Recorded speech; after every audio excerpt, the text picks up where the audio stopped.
Bonjour à tous, bienvenue à ce nouveau rendez-vous d'actualité de la FNOGEC. Nous attendons encore 1 ou 2 minutes que les derniers retardataires se connectent et puis nous allons pouvoir démarrer.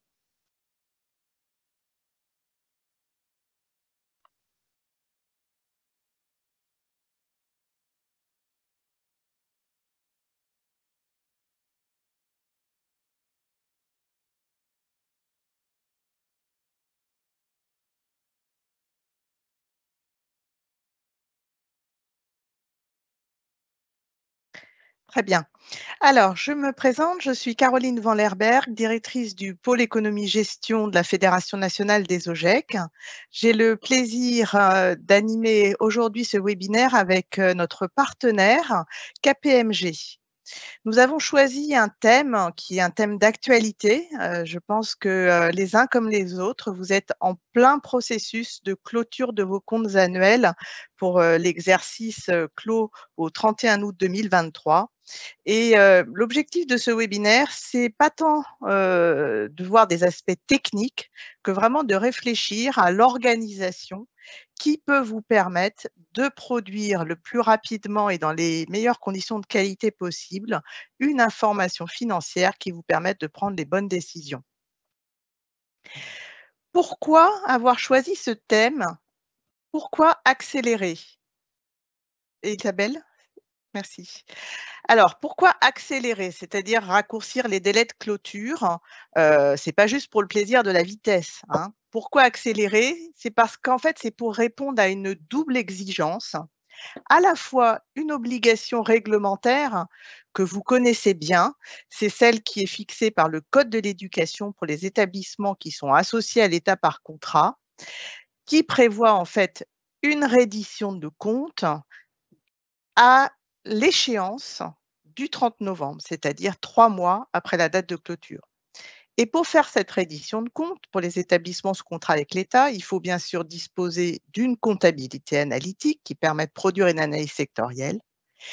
Et dernier volet de l'obligation réglementaire, je fais un zoom particulier, c'est de pouvoir en fait répondre aux audits de bonne utilisation des fonds publics qui sont diligentés par les directions régionales des finances publiques. Il y a un élément de contexte, hein, cette obligation a toujours existé, mais avec le rapport de la Cour des comptes qui a été publié début juin sur le secteur de l'enseignement sous contrat avec l'État, il y a eu un focus qui a été mis notamment sur le fait que l'État devait davantage effectivement porter une attention à ce secteur de l'enseignement sous contrat et donc qui est financé pour une partie significative par des fonds publics. La deuxième exigence, pourquoi accélérer? Pourquoi produire des comptes plus vite? C'est une nécessité de gestion.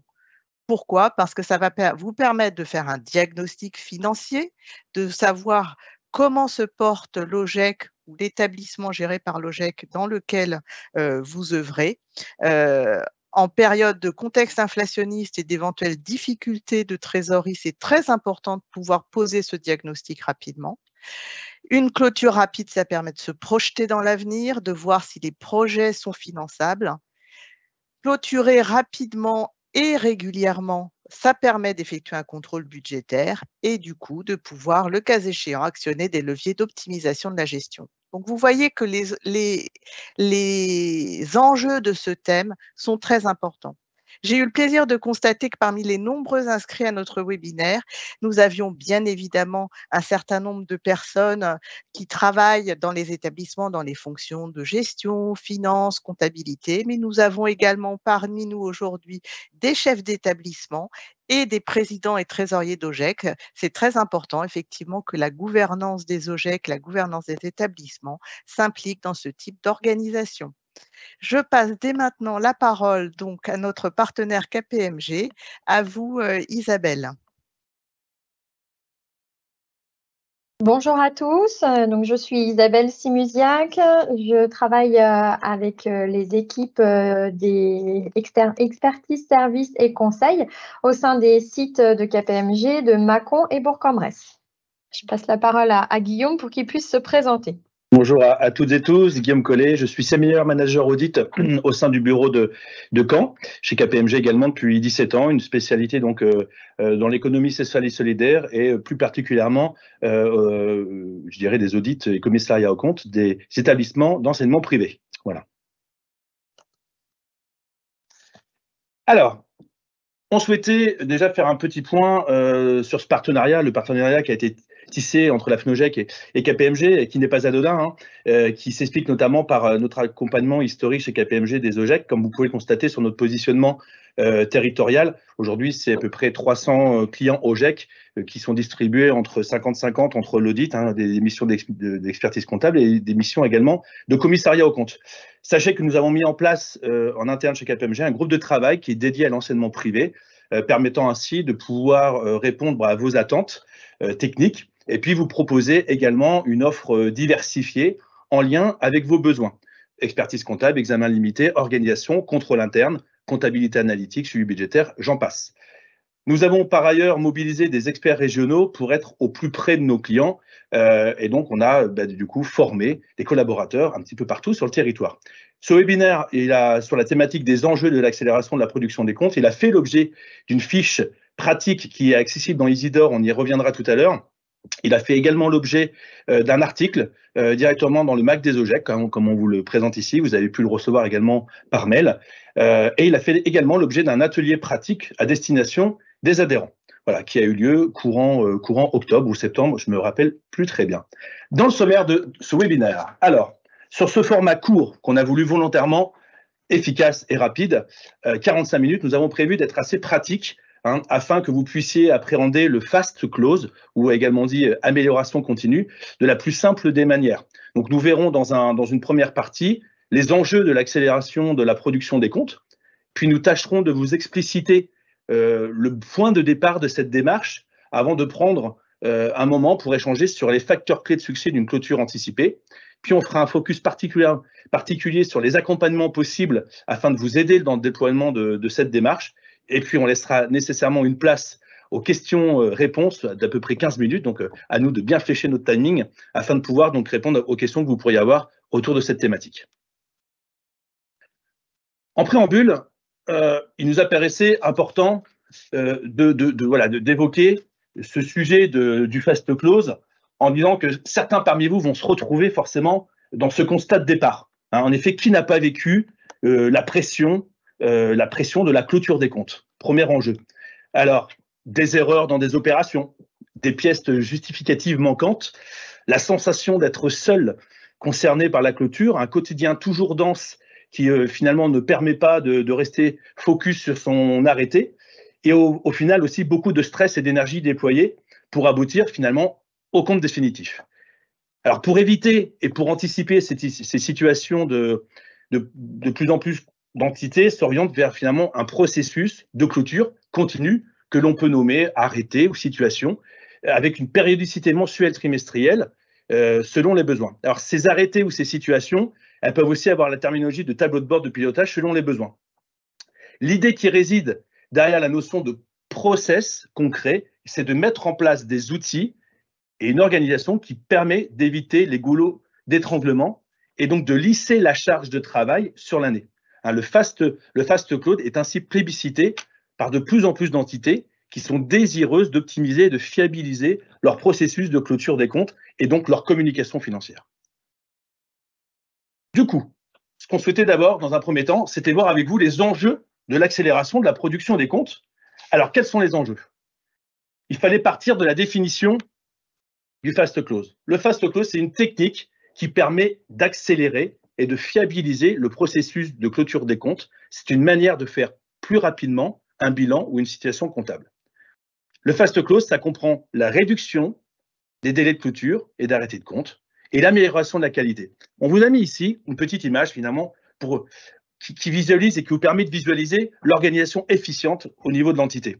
Il y a 3 facteurs sur lesquels on peut jouer, 3 objectifs à atteindre: la qualité, les délais, la sérénité. L'objectif poursuivi par le fast close, c'est forcément de fiabiliser la qualité, c'est d'améliorer la qualité de l'information financière. Forcément aussi, c'est d'améliorer l'efficacité afin de dégager du temps pour l'analyse et le pilotage de l'association. Donc, il y a nécessairement la notion de délai qu'il faut pouvoir maîtriser en lien avec la pression des partenaires et des financeurs, mais également en eu égard à la volonté de la direction. Et bien entendu, dans cette idée de phase close et de processus de clôture des comptes, il y a également l'idée de sérénité pour les équipes, se dire comment demain on peut faire différemment pour gagner en sérénité des équipes et gagner en sérénité au niveau des services comptables, pour jouer sur la flexibilité et l'agilité. Donc c'est sur ces trois aspects, finalement, ces trois aspects viennent définir un petit peu cette notion de phase close. Le phase close, je le répète, qui est une technique d'amélioration continue. Comment on peut faire mieux, plus rapide et de manière plus efficace son arrêté de compte. Alors, nous partons d'un constat. Le constat, c'est que le processus de clôture des comptes dans une association et dans tout le secteur de l'économie sociale et solidaire est généralement relativement long, même s'il tend à se réduire avec la pression des partenaires autour de toutes nos associations du secteur. Quand on recentre sur l'enseignement privé, les enjeux d'arrêté de compte sont multiples.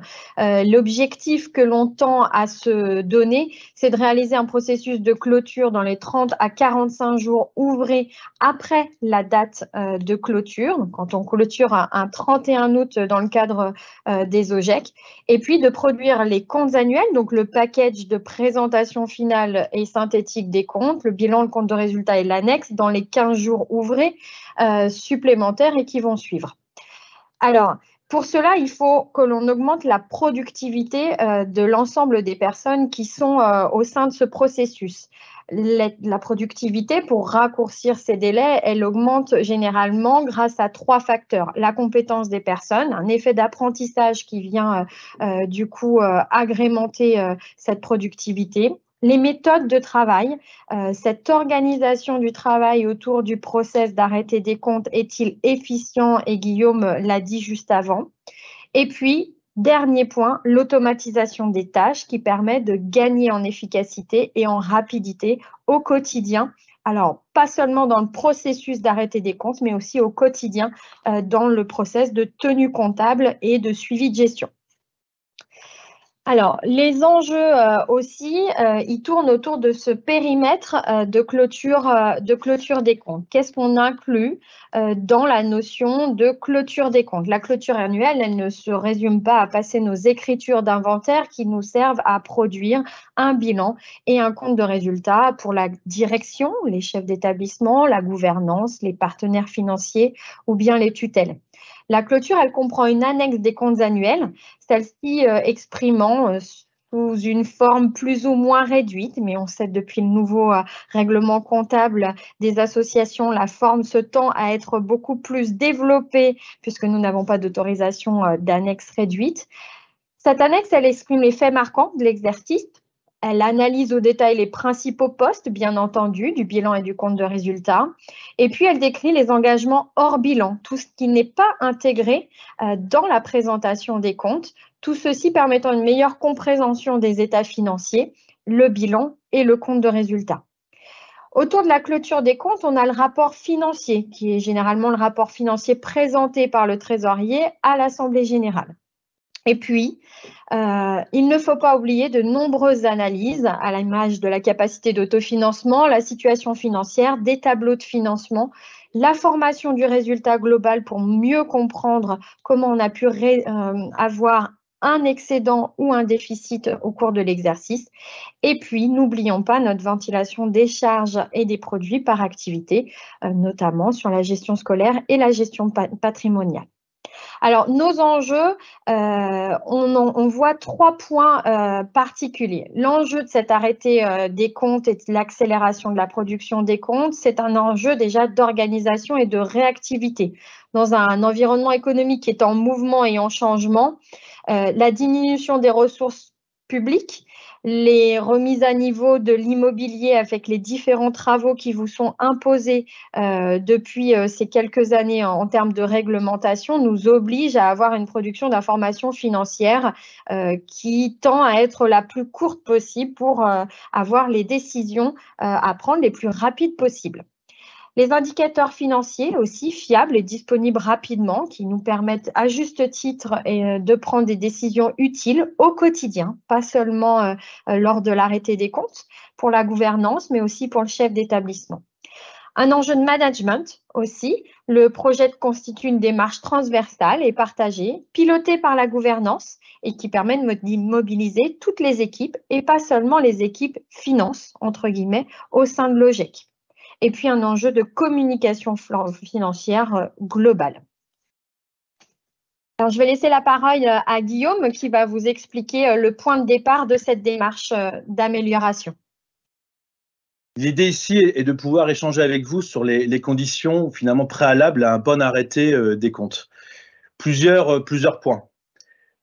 Il faut partir de l'existant. Donc, quelles sont les conditions préalables à un bon arrêté de compte? Premier point, c'est connaître son association et maîtriser ses risques. Alors, quand on parle, de quoi parle-t-on? On évoque ici d'être en mesure de pouvoir lister les différents risques externes ou internes qui peuvent avoir des impacts finalement sur la maîtrise de votre arrêté de compte, de votre procédure d'arrêté de compte. On parle de risques informatiques, on parle de risques en lien avec les ressources humaines, des risques financiers.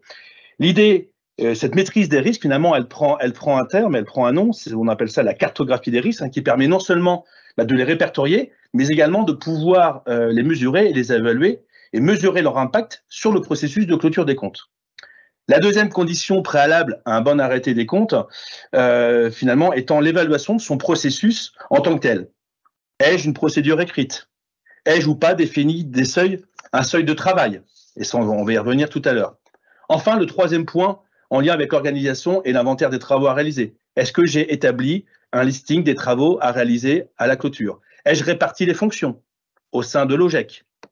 Entre l'expert comptable, avec le commissaire aux comptes, est-ce que j'ai réparti les fonctions au sein des différents services? En fonction, et je dirais, peu importe la taille de l'OGEC et du nombre d'effectifs, ce travail-là peut être établi même sur des structures de plus petite taille. Donc, il y a tout ce travail de préalable, et donc, si on passe à la slide suivante, s'il te plaît, c'est, avons-nous une bonne vision de l'existant, prise de connaissance de l'existant, où on se situe. Donc, l'idée, c'est d'identifier les processus clés, d'arriver à avoir une bonne vision des catégories des risques et la liste des participants à différents ateliers. Quels sont les processus clés sur lesquels on doit travailler et quels sont surtout les outils. Voilà. Donc, l'idée, c'est de mettre en place ce qu'on appelle une grille de diagnostic précis de toutes ces fonctions et de pouvoir identifier quelles sont les fonctions, comment on les répartit. Et ça, c'est la démarche préalable en mission. Alors, il y a plusieurs outils qu'on peut vous montrer également, qu'on peut vous illustrer dans la méthodologie. Alors, et là, une fois encore, les outils sont déployables, peu importe la taille et le nombre des effectifs que l'on peut constater dans vos OGEC. On peut mettre en place tout simplement déjà une matrice des processus. L'idée étant de pouvoir retracer, via une approche d'amélioration continue, de pouvoir représenter de manière schématique les activités, les missions et l'organisation de votre entité. On va reprendre le process achat, on va prendre par exemple le process contribution des familles, le processus de décaissement, et on va illustrer, vous voyez, sous forme schématique, tous ces processus. Pourquoi? Pour avoir une vision du flux d'informations, mais également avoir une bonne vision des risques et des dysfonctionnements qui peuvent exister, voire des axes d'amélioration. Derrière ça, on va en dégager certains risques et sur lesquels on va venir faire une grille de cotation. Et derrière ça, on va enfin, ces risques, venir les évaluer via une cartographie des risques. L'idée, c'est de formaliser pour chacune des grandes catégories les problématiques de pilotage, d'opération, support et financier. Alors, ça vous paraît peut-être être des outils surdimensionnés pour certains parmi vous, mais je vous assure qu'un process commence à deux, un travail entre une direction et une gouvernance, et ces outils-là, on peut les déployer, peu importe la taille des OGEC. L'idée étant de pouvoir préalablement avoir une bonne vision, notamment des différentes fonctions et la répartition optimale qu'on peut y mettre en place. Donc, on vient de voir quel était le point de départ de la démarche. Je laisse Isabelle vous présenter les facteurs clés de succès d'une clôture anticipée. Merci Guillaume. Alors, nos facteurs clés de succès, ils reposent sur 5 items. Le premier item, c'est anticiper. On l'a dit, pour pouvoir produire une accélération de compte au quotidien. Le deuxième item, c'est piloter. Le troisième, c'est communiquer. Le quatrième, c'est hiérarchiser. Et le cinquième, c'est utiliser nos systèmes d'information pour pouvoir bénéficier de ces 4 premiers items au quotidien de manière la plus fonctionnelle possible. Je vais laisser la parole à Guillaume qui va pouvoir vous présenter le premier item, c'est-à-dire anticiper. L'anticipation. Alors, qu'est-ce que ça recouvre? Déjà, est-ce qu'il existe ou non une procédure écrite de clôture des comptes? L'idée première étant de pouvoir déjà la définir, de pouvoir l'écrire avec une répartition des fonctions. Ça va pouvoir, cet outil et cette description du process, ça va vous permettre finalement d'aller collecter les données tout au long de l'année, au fur et à mesure de l'année, pour anticiper finalement la clôture des comptes. Et l'idée derrière, c'est de mettre en place ce qu'on appelle une proposition d'un calendrier de clôture. C'est l'outil phare, c'est ce qu'on appelle également dans nos jargons le rétro-planning. Isabelle, peux-tu nous présenter ce rétro-planning qu'on a fléché un petit peu spécifiquement au secteur de l'enseignement privé? Oui, très bien. Alors, le rétro-planning, il repose sur deux items. Le premier rétro-planning, c'est le calendrier de gestion annuelle de l'OGEC et de manière globale au sein de la gouvernance. On commence, alors pas dans la saison scolaire spécifiquement, mais dans un ordre qui nous permet de déjà arrêter les comptes de l'exercice précédent. Caroline vous l'a cité tout à l'heure, placé en novembre pour que l'on puisse respecter toutes nos obligations fiscales, notamment pour les déclarations 2070 des revenus des OBSL et puis l'envoi des documents aussi à nos tutelles. Deuxième période, on a le mois de décembre-janvier avec notre assemblée générale pour les plus rapides décembre. Pour les moins rapides, ce sera d'ici fin janvier et on espère que ça ne dépassera pas ce délai-là. En tout cas, si vous avez respecté tout le timing précédent. On aime aussi que le conseil d'administration se réunisse pour les prochains mois et à partir du mois de janvier pour une première revue des comptes de la scolarité N, une revue trimestrielle, déjà faire un premier point sur le budget et ce premier point nous aidera à avancer sur la fixation des tarifs pour la rentrée scolaire N+1. En mars et en mai, mêmes items, on continue à faire notre revue de situation comptable, on continue d'analyser notre budget et on prépare notre plan d'investissement N+1 si des nouveautés sont arrivées dans le cadre de la gestion de l'association et de notre OGEC.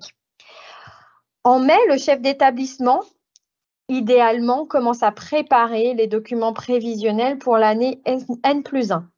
En juin, on continue une revue de nos 9 mois et idéalement, on finalise notre budget prévisionnel de la prochaine rentrée scolaire pour que l'ensemble des décisions puissent être prises au sein de l'OGEC et enchaîner idéalement sur des travaux en juillet-août avant que la saison et la rentrée scolaire recommence. Et puis septembre-octobre, si besoin et si des options significatives et nouvelles hypothèses arrivent en début de rentrée scolaire, on peut faire arrêter et voter un deuxième budget de l'exercice pour l'OGEC.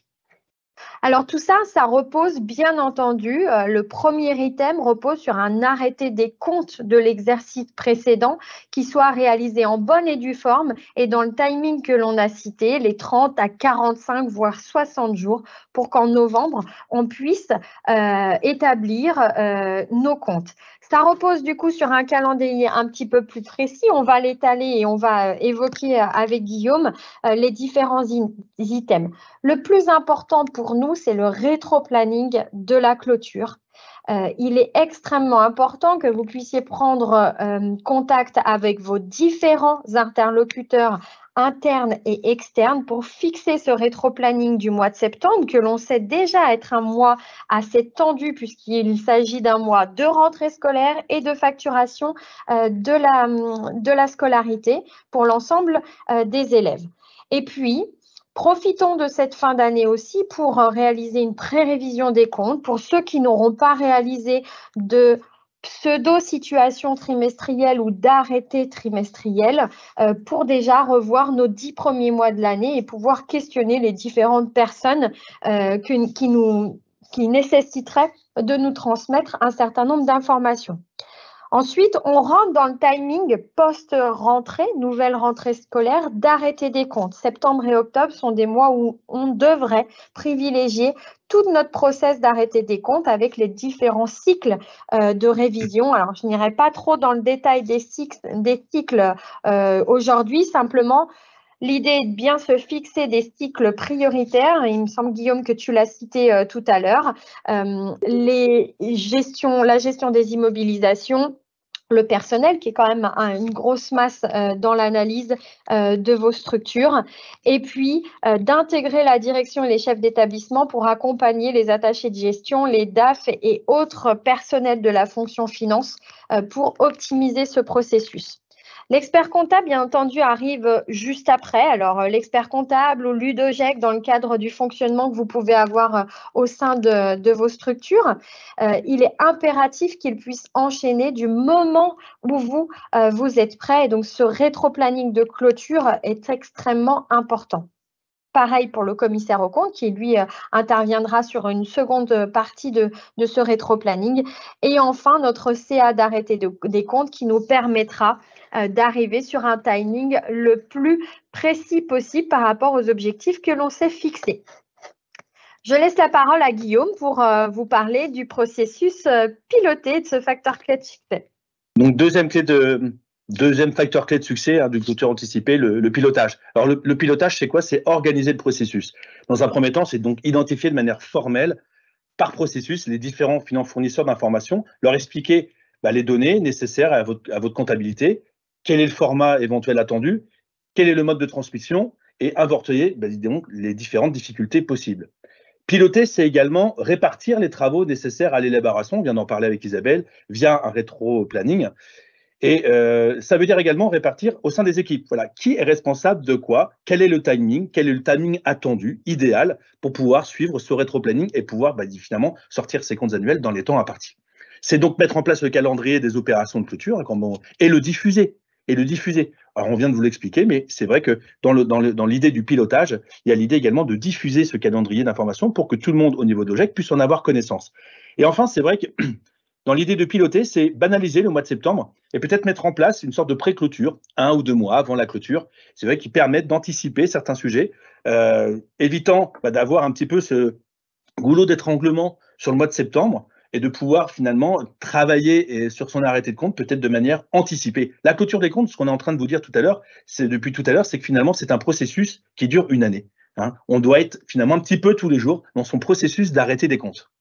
Alors, on vous a parlé de planning, on vous a parlé de clé de succès, je ne vais pas revenir dessus. Un autre facteur clé de succès, c'est les systèmes d'information.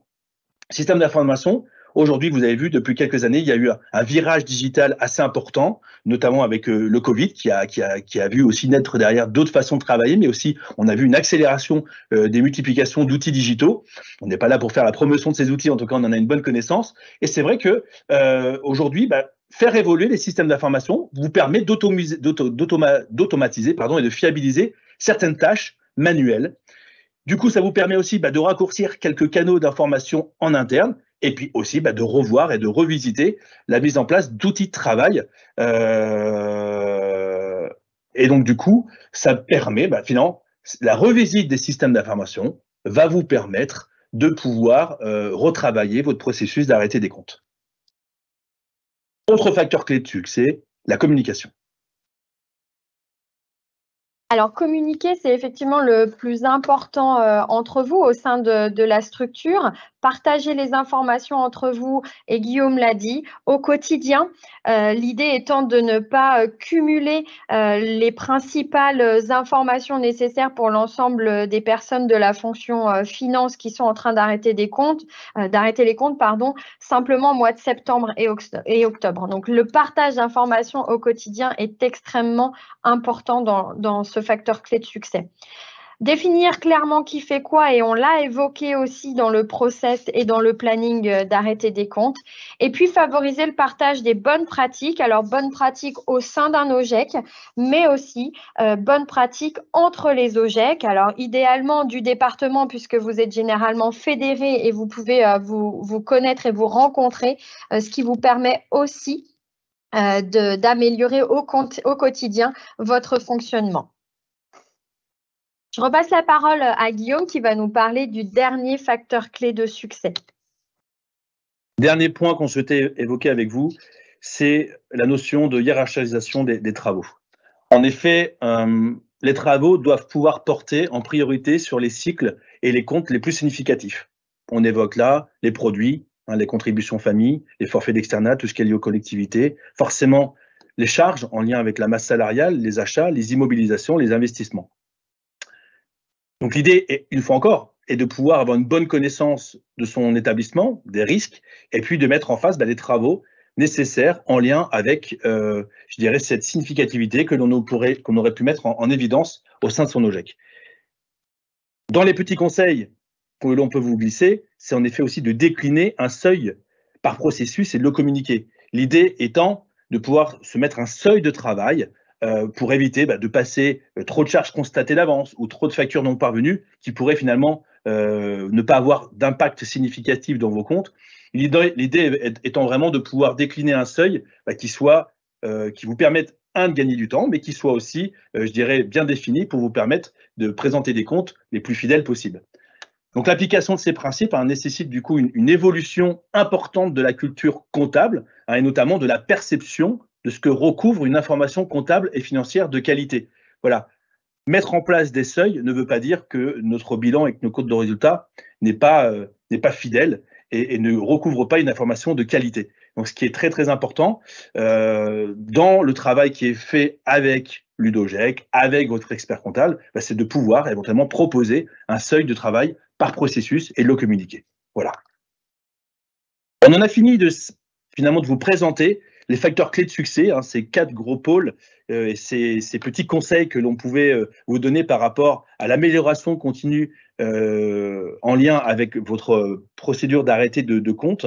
Ce qu'on souhaitait maintenant, c'est faire un petit point avec Isabelle sur l'accompagnement pour accélérer vos process. Qu'est-ce qu'on peut faire demain? Qu'est-ce que peut faire Ludogec? Qu'est-ce que peut faire KPMG pour vous accompagner dans cette mise en place et dans cette démarche?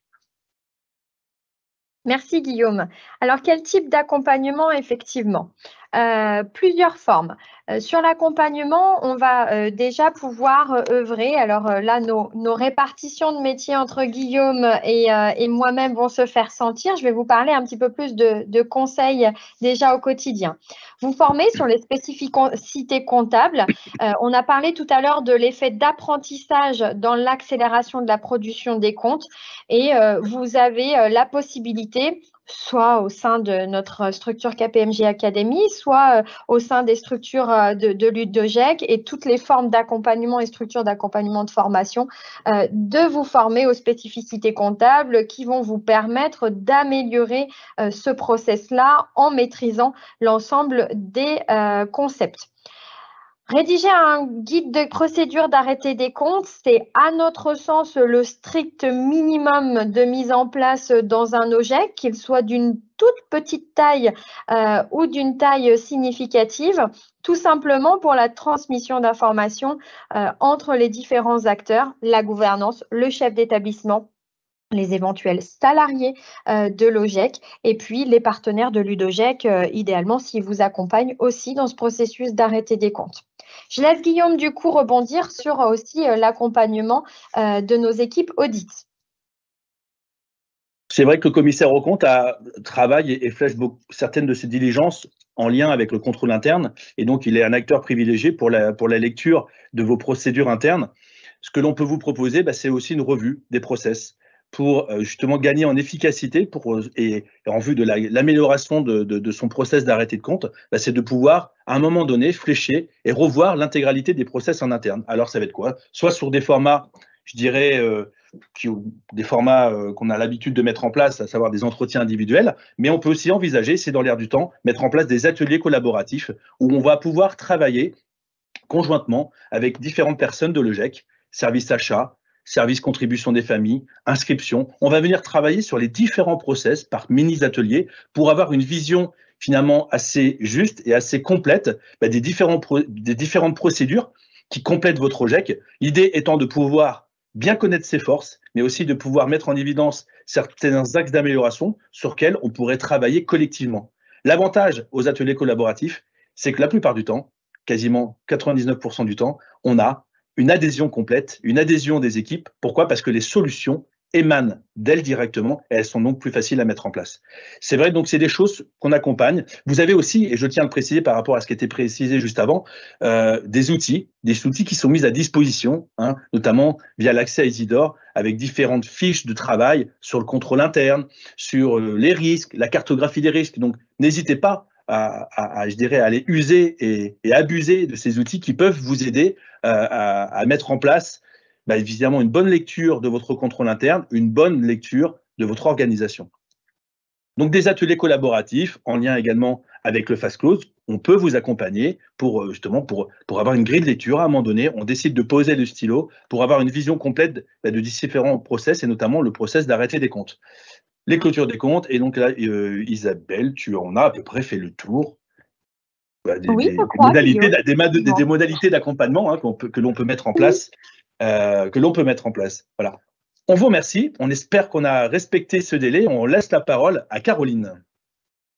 Merci beaucoup Isabelle et Guillaume pour cette présentation effectivement très dense, un peu rapide peut-être par moment, mais c'est vrai que c'est un véritable challenge de présenter en 30 minutes un sujet qui, comme vous l'avez vu, est quand même multifacette. Nous avons quelques questions donc que je vais vous soumettre. Alors, il y en a une d'ailleurs que je vais répondre d'abord et puis sinon vous les soumettre et avant une dernière conclusion. Alors, une question donc, qui nous demande donc, quelle est la date finalement de fin d'exercice? Est-ce que c'est 31 juillet ou 31 août ou une autre date? Donc, la date de clôture pour les OGEC, elle est fixée par les statuts types. Donc, elle est prévue au 31 août pour être calée sur l'année scolaire, c'est-à-dire on démarre le 1er septembre l'exercice comptable et on le clôture le 31 août. Alors, il y a quelques exceptions dont j'ai eu connaissance, notamment, je sais que dans les outre-mer, hein, parce qu'ils peuvent avoir effectivement un rythme un peu décalé en fonction des saisons ou autres, j'ai entendu qu'il pouvait y avoir du 31 juillet, mais la norme, vraiment, c'est le 31 août. Alors, on a une question qui est, existe-t-il une liste des tâches qui peuvent être automatisées et avez-vous des conseils sur les méthodes de travail? Alors, le listing en tant que tel, comme on le précisait tout à l'heure, c'est déjà avoir une vision par OGEC hein, de ces risques, avoir une vision de ces tâches. Alors, on n'a pas, je dirais, un listing prédéfini de toutes les tâches, mais il y a quand même des tâches au niveau de l'arrêté des comptes qui reviennent. On sait qu'au niveau de la trésorerie, il faut aller faire ces états de rapprochement bancaire et idéalement les faire mensuellement. Et si on veut mettre un petit peu de contrôle interne, il y a une personne qui établit les états de rapprochement bancaire et une personne qui les contrôle. Donc oui, on peut établir une liste des tâches. C'est comme le contrôle des contributions famille. La plupart du temps, vous allez avoir la contribution qui émane d'un logiciel. Vous avez des écritures automatiques qui peuvent directement aller dans votre logiciel comptable.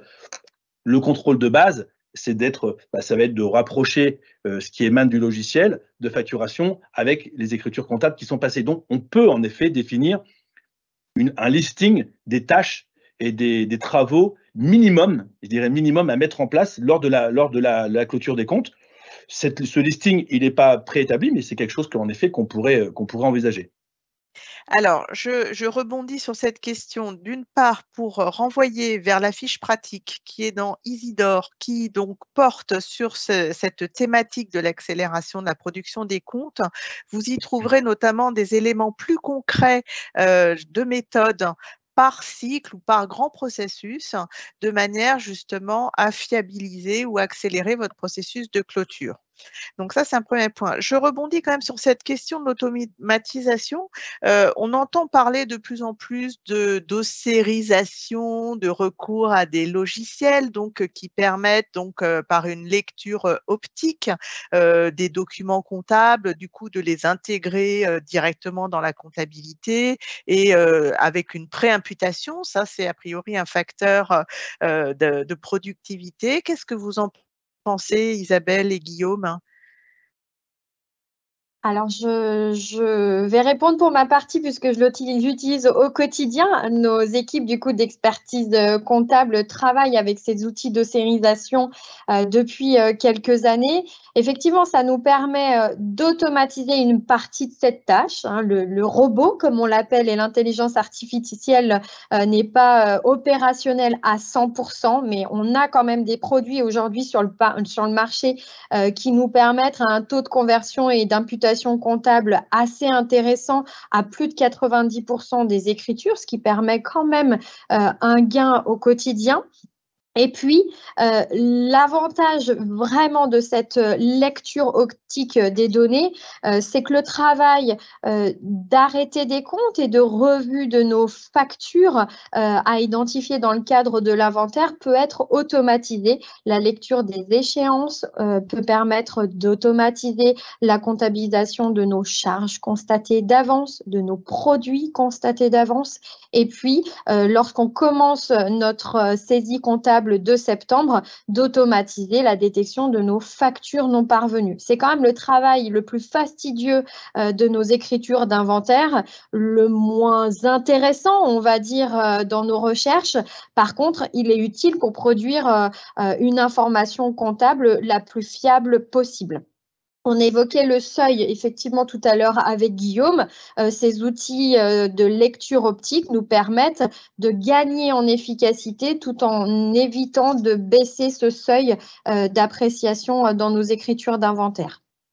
Et d'ailleurs, un certain nombre d'entre vous, au GEC, vous êtes déjà intéressés à ce type de solution qui, couplé à votre logiciel de gestion comptable, permet en fait également de travailler sous forme de workflow, c'est-à-dire par exemple une facture fournisseur qui va arriver en entrée va pouvoir ensuite suivre un schéma de validation interne et jusqu'à être archivé numériquement.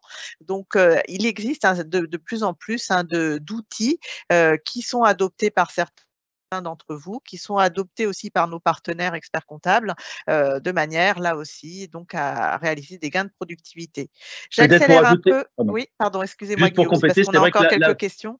l'avantage de ces outils, au-delà de l'aspect comptable et de l'arrêté des comptes, ça a également un enjeu sur le contrôle interne. Ça vient sécuriser. Via le workflow, on peut donner des droits d'accès différents avec des autorisations à donner pour valider, par exemple, une facture d'achat. Une personne va faire la commande, une personne va valider, in fine, une autre personne va valider la facture. Et c'est vrai qu'on peut, via ces outils aussi, dynamiser et sécuriser son contrôle interne. Alors, on nous demande si, on nous dit plus exactement qu'entre la gestion scolaire, la gestion propre, il peut être difficile d'imputer certains comptes. Est-ce que ça relève de la gestion scolaire? Est-ce que ça relève de la gestion patrimoniale et non scolaire? Y a-t-il une ressource claire? Alors, donc là, je réponds. Donc, il faut donc vous renvoyer avoir toujours le réflexe Isidore, c'est-à-dire aller retrouver dans la documentation du portail d'Isidore, application EasyGestion, tout ce qui concerne les questions de comptabilité analytique. Et puis surtout, bah, vous tournez vers votre UDOGEC ou Eurogec qui sera à même de vous apporter les précisions qui pourraient vous manquer. Hein. Donc, ayez le réflexe Isidore et ayez le réflexe UDOGEC. Ça, c'est vraiment vos deux façons d'y voir plus clair lorsque vous avez des doutes sur les imputations. On a une remarque également, c'est de dire qu'en septembre, la priorité de certains bénévoles n'est pas l'arrêté des comptes, un travail de mobilisation est nécessaire. Alors, ce qui est sûr, et je pense qu'on l'a bien vu au travers de la présentation d'Isabelle et de Guillaume, c'est que pour gagner en efficacité sur des processus de clôture et faire en sorte aussi, comme vous l'avez vu, en fait, de pouvoir faire des points régulièrement hein, au cours de l'année avec des arrêtés trimestriels, semestriels, il faut embarquer l'ensemble des acteurs y compris la gouvernance. Donc, c'est un sujet qui doit être partagé à la fois par les administrateurs de l'OGEC, le chef d'établissement, les personnels internes comptables et financiers ou de gestion, et puis, je dirais, vos prestataires ou conseils externes. C'est en mettant l'ensemble des personnes autour de la table que l'on va réussir à réellement progresser. On a une dernière question, alors c'est pour KPMG, c'est est-ce que vous avez une maquette pour avoir différents prix d'accompagnement par rapport aux accompagnements proposés? Est-ce que vous avez une plaquette ou voilà, donc qu'est-ce que vous avez à répondre à la question? En fait, il est évident qu'une plaquette, ça sous-entend qu'on a des prix fixes, et il est évident que l'accompagnement va aussi différer en fonction de la taille de l'OGEC, hein, et des problématiques. Donc, on ne pourrait pas vous donner une plaquette affichée avec des prix. Par contre, on est en mesure de reprendre contact, et n'hésitez pas sur des thématiques en lien avec le contrôle interne, sur la mise en place de comptabilité analytique. Voilà, en fonction de vos besoins, on est en mesure de vous faire de vous accompagner et de vous faire je dirais, des propositions sur mesure. Et puis Merci beaucoup. peut-être simplement, on a évoqué les formations. Alors, on a un site internet qui s'appelle KPMG Academy, sur lequel vous pouvez déjà prendre connaissance de l'offre globale de formation et des différents thèmes qui peuvent être abordés. Ça, c'est peut-être ce qui vous permet au moins déjà d'avoir une plaquette définie avec un tarif inter-entreprise qu'on appelle.